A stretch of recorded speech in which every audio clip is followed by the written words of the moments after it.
네, 안녕하세요. 최진권입니다. 저도 이제 유튜브 방송을 하다 보니까 이제 다른 사람들은 어떻게 하시나 이렇게 좀 보게 되더라고요. 아무래도. 근데 제가 유튜브 동영상을 보다가 좀 깜짝 놀랐습니다. 왜냐하면 저도 이제 부동산 콘텐츠를 올리다 보니까 부동산 관련된 좀 동영상을 봤는데 이렇게 이제 폭락한다 이런 유의 주장을 하시는 분들이 의외로 상당히 많더라고요. 그래서 그 논리를 좀 들어보니까 뭐 상당히 뭐 그럴싸해요. 뭐 인구 감소 얘기도 있고 뭐 물량 부족, 물량 공급 과잉 뭐 이런 여러 가지 이유로 해서 또 경제 상황 악화 뭐 이런 해서 폭락론을 주장하시는데, 근데 그 댓글들을 좀 봤어요. 밑에 댓글들을 봤는데 상당히 그분의 논리 주장에 대해서 상당히 긍정적이고 우호적인 댓글들이 상당히 많이 있더라고요. 그래서 제가 가끔 그 이렇게 40대 건물주 대기에서 올렸던 거의 댓글과는 전혀 상반되는 그런 댓글들이 있어서 제가 깜짝 놀랐는데, 제가 좀 가만히 생각을 해봤어요. 왜 그럴까? 왜 그럴까? 그래서 왜 그런 폭락론을 주장하시는 사람들이 인기를 얻고 또 그런 사람들을 추종하는 사람들이 있을까? 이런 부분이 좀 궁금하기도 했고, 또 그분들은 왜 그런 폭락론을 주장할까? 이런 부분에 좀 생각한 바를 정리해서 말씀을 드리려고 합니다. 네, 그래서 여러분 그 비슷한 경우가 언제가 있었냐면 사실 2013년, 2014년도에 그 뭐 그때 당시에는 뭐 부동산은 끝났다라든가 뭐 이런 유의 책들이 굉장히 유행처럼 번졌던 때가 있었어요. 그래서 그때 이런 폭락론의 그런 책들을 보고 이제 집을 빨리 처분하시거나 아니면 이제 그런 얘기를 이제 너무 맹신하다 보니까 또 이제 또 집을 안 사셨다가 또 나중에 후회하시는 그런 경험이 있어서 그런 분들이 또 저한테 상담을 받던 경우도 많이 있거든요. 근데 한번 돌이켜 생각 한번 해보면 이런 폭락론은 항상 언제나 존재했던 것 같아요. 제가 이제 부동산 투자를 처음 시작한 데가 2004년이었는데 그때도 부동산은 끝났다 이런 얘기가 있었고요. 그 전에 뭐 IMF 때도 마찬가지고 이런 폭락론은 항상 있어 왔다.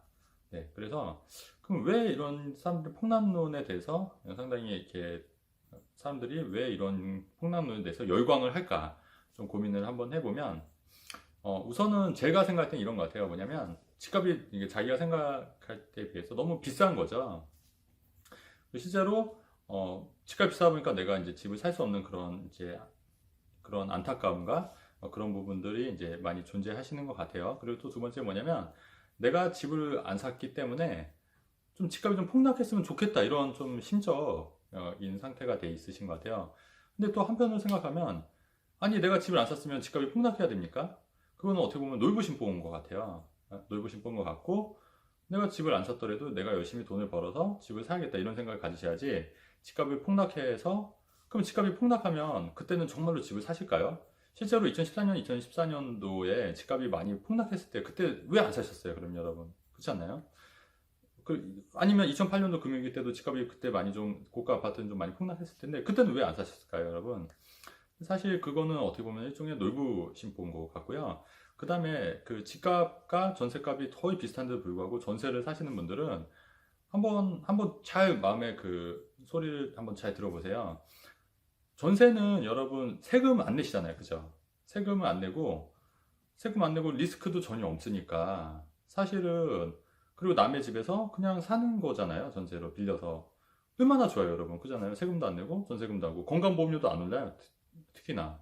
아니 이런 혜택은 다 받으면서 집값이 떨어지기를 바라는 거잖아요. 그거 자체가 놀부심보 아닌가요? 집을 사는 사람들은 어찌됐건 자기네들이 낼 세금을 다 내잖아요. 취득세, 재산세. 그 다음에 집값이 떨어질 거에 대한 리스크도 본인이 감수를 하는 거지 않습니까? 근데 전세를 사는 것 자체는, 그러니까 제 말은 집값과 전세 가격이 거의 비슷한데도 전세를 사시는 분들을 보면 사실은 위험 회피 하시는 거잖아요. 리스크 안 지려고 하시는 거잖아요. 그냥 과실만 따먹고 싶으신 거잖아요, 사실은. 그래서 집값이 떨어지면 제가 그 과실을 쏙 빼먹고 싶은 그 놀부심보 아닌가요, 여러분? 자, 그리고 제가 또 하나 또 말씀을 드려볼게요.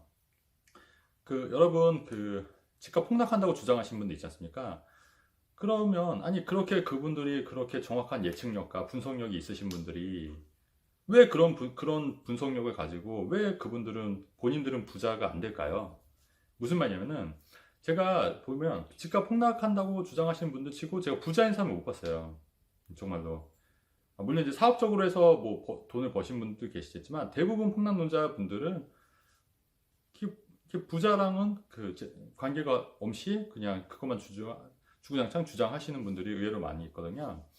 아니, 만약에 그렇게 예리한 분석력과 통찰력과 집값이 폭락한다는 그걸 미래를 내다볼 수 있는 눈이 있으면, 아니, 저 같으면 그걸 토대로 돈을 벌려고 노력할 것 같아요. 우리가 꼭 집값이, 우리가 집값이 꼭 올라야지만 돈이 버는 건 아니고, 주식도 콜옵션, 풋옵션 같은 경우에는 주가가 떨어져도 돈을 벌 수가 있지 않습니까? 아니, 주식도 그렇게 비관적인 생각이 갖고 있으면 풋옵션을 해서 돈을 벌 수가 있듯이,